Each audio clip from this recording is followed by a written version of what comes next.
રાતના 12 વાગ્યા છે ને અમે આવેલા છે દમણ. રાતનો વ્યૂ જુઓ. કોમેન્ટ કરો દમણમાં આ જગ્યા ક્યાં છે.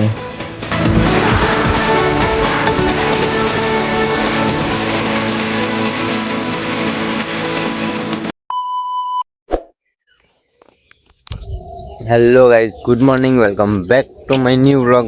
ગાઈઝ, સવારમાં આપણે ઉઠીને ખેતરમાં ફરવા માટે નીકળી આવ્યા અને હાલના વાગ્યા છે 9:30 અને આપણે ચાલ્યા છે ઘરે. ગાઈઝ, આપણે ફ્રેશ થઈ ગયેલા હતા ઘરે આવીને ને આપણને સાહિલભાઈ લેવા માટે આવ્યા છે પાછા. ને આ સાહિલભાઈના કારણે આપણા 10K વ્યૂ કમ્પ્લીટ થઈ ગયા છે.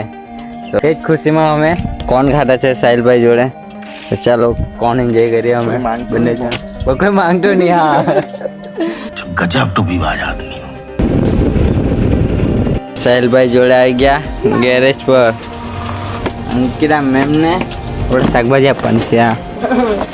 કાલે તો નહીં આવલા પણ આજે આપી દે એમ. કાલે ભૂલી ગયેલા હતા આપણા સ્કૂલ ટીચર. આપણા આવી ગયા ચાંદલામાં. જો કલર ખા બેસી ગયા હિતેશભાઈ. બધા ફોનમાં જ લાગેલા છે. આપણે નીકળીએ ઘરે. પછી આપણે મોટા પપ્પા સાથે આપણે નીકળી ગયા રાનકુવા. આપણે નવા જ પંપ ખરાબ થઈ ગયેલો હતો અને આ ભાઈ જો કચલા કેમ સુંડે તે રીતે આ ભાઈ તો ભૂખો કરીને બહાર કાઢતો હતો. અને જો તમને બતાવો પંપની અંદરથી કંઈક આ રીતે કચરો જવા નીકળ્યો હતો અને આપણને આ ભાઈ કોફી પણ પાઈ દીધી અને આપણને ઘરે જરા 7 વાગી ગયા.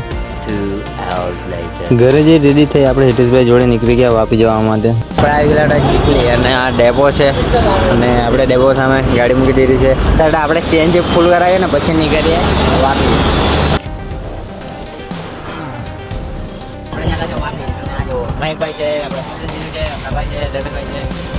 લોકેશન પર આવી ગયા. આપણે પેટ પૂજા કરવા બેઠા. જો ये बड़ी अच्छी बात कही आप. પેટ પૂજા કરીએ પછી જાય આપણે. પછી આપણે નીકળી ગયા સાઉન્ડ જોવા માટે અને પછી વરજાને આપણી મુલાકાત લીધી અને પછી આપણે ત્યાંથી નીકળી આવ્યા દમણ જવા માટે. રાતના 12 વાગ્યા છે ને અમે આવેલા છે દમણ.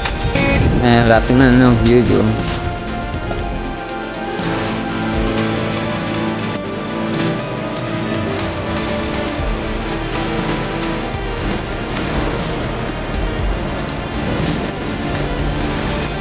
આપણે આવી ગયેલા હતા ક્યાં આવેલા ખબર નહીં. આ ધાબા પર આવી ગયેલા હોટલ પર. જમી લીધું છે હવે આ ઠંડુ લીધું છે ને આ ભાઈ મેં કુમારે કેનમાં થમ્સઅપ લીધી. ચાલો બધા